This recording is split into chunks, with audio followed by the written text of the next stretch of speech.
I know that we have an incredibly dedicated staff, particularly among our field officers, and they're critical in assisting us to provide the best possible service that we can to community.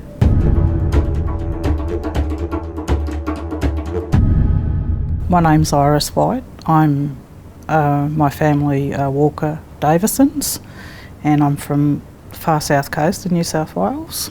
My traditional ties are to the Walbunja and Monero people. Yeah. My family's involvement with the Aboriginal Legal Service really did start, I think, in around the inception of the New South Wales Legal Service. My father was involved along with, and I am going to, I think, remember a few of the people from down the coast, because I just really like to see them recognised for their contribution, and some of those people are my father, Jim Davison, Uncle Keith Smith. I think he was probably the ringleader, if you like, for the South Coast. Mark Nye, Uncle Jacko Campbell, Uncle George Brown, Uncle Percy Mumbler, Uncle Merv Penrith from Wallaga. So yeah, they're the I guess the key figures for me. Somewhere in that mix, we started to meet some of the Sydney-based solicitors, and among the first of those that we met was Eddie Newman. And often, before we even had an office set up, a lot of those meetings used to actually take place in our house. So we lived in Bomaderry at the time, and so Uncle Keith and Mark and whatever solicitors or politicians that they brought down from Sydney often met in the lounge room of our family home. So because there was nowhere else to meet. I guess in that mix, we did have other non-Aboriginal supporters, and one of those who I remember quite fondly and still hold in fairly high regard was Terry Fox. And Terry Fox, when I first met Terry, was a Catholic priest at in Wollongong, and Terry did quite a lot of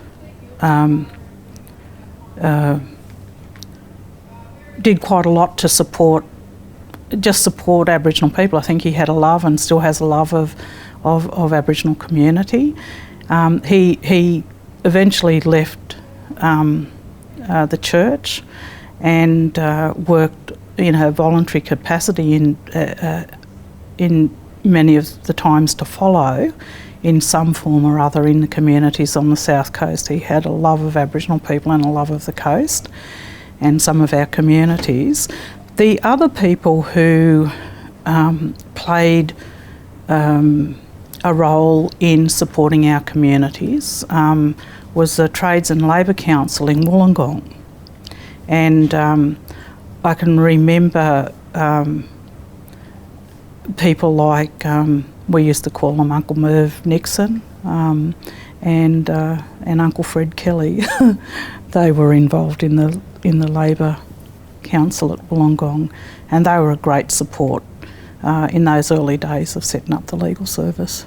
My recollection of those days was that, and I was only young, I was still in high school, but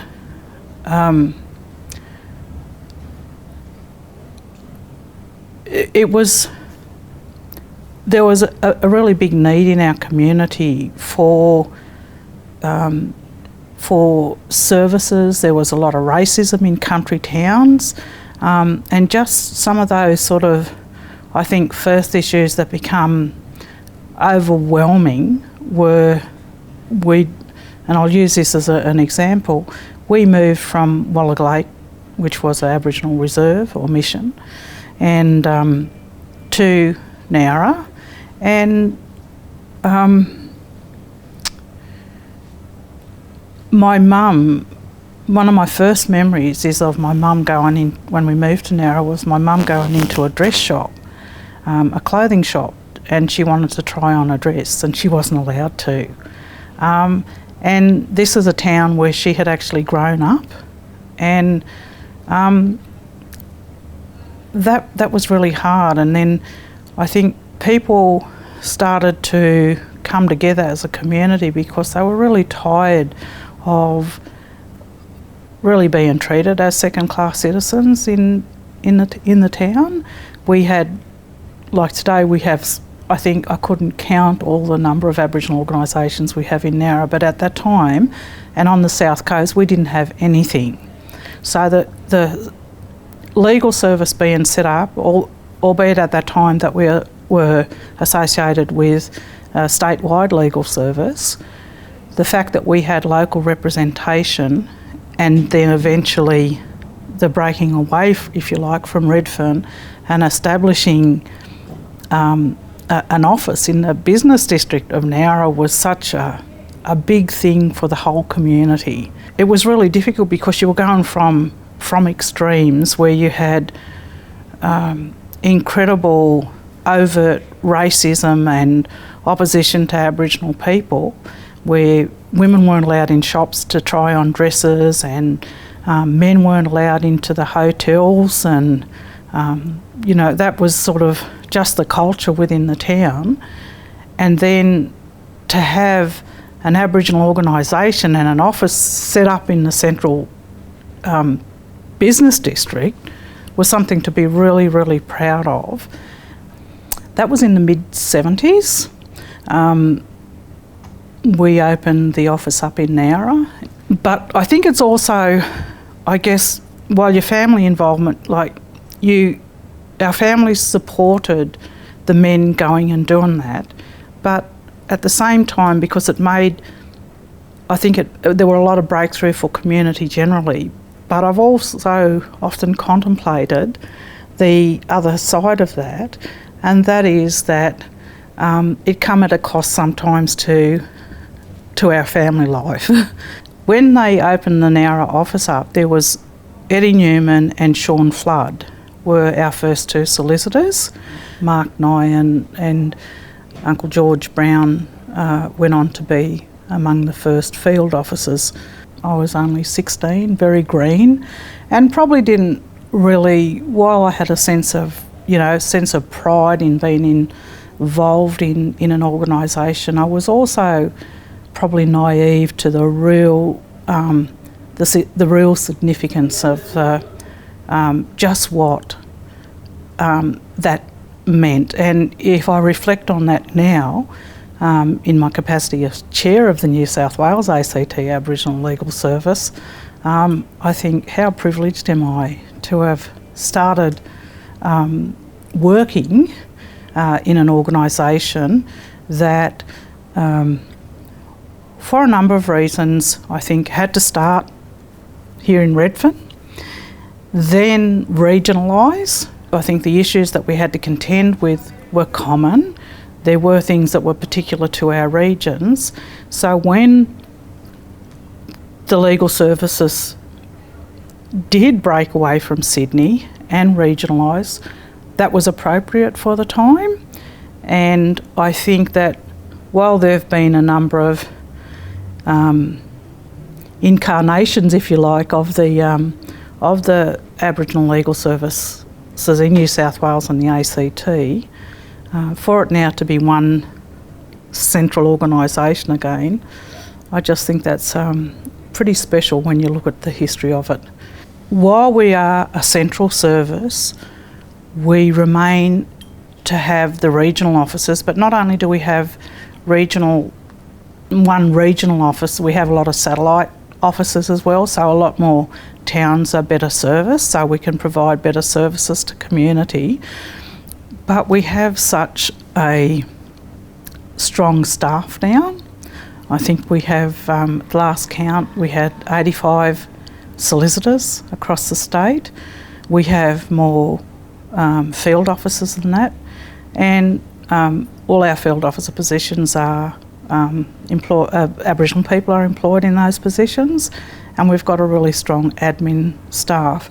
In terms of having a central office again, it's also a central point to draw upon the skills and to develop really strong relationships with a whole range of stakeholders centrally, but that benefit our communities across New South Wales, where we may not have been able to have that, the strength, if you like, to be able to do that while we were regionalised. I think, and in saying that, that's not to take anything away from those regional officers, because I think